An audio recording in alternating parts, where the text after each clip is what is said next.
او دریم رشته خونی او نسبی د وینې رشته ده. هغه دوه ورونه چې هغه د یو مور او د یو پلار نه پیدایي او یا یې پلار جدایي میندې موري وي او یا یې میندې جدایي پلاري وي، د دې وینه یوه ده. د دې وینې د یووالي د وجې نه دی نسبی او خونی ورونه دي، د وینې ورونه دي.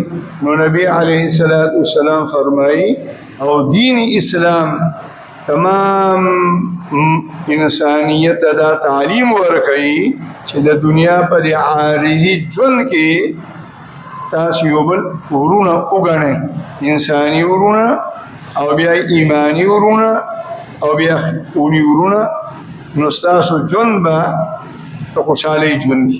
ورور چې وروري نو ټول عمر به د په زړه کې دا سوچي چې زه بل ورور ته خیر ورسوم.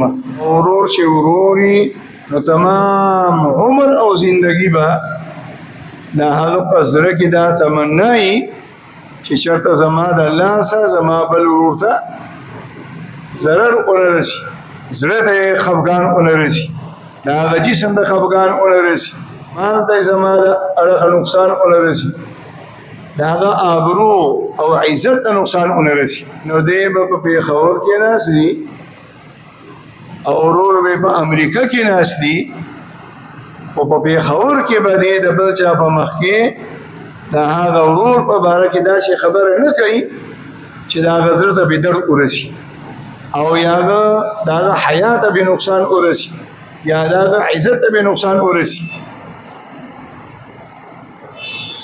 او که کوي نو نعوذ بالله دا ورور دا بیا ورور نه دی.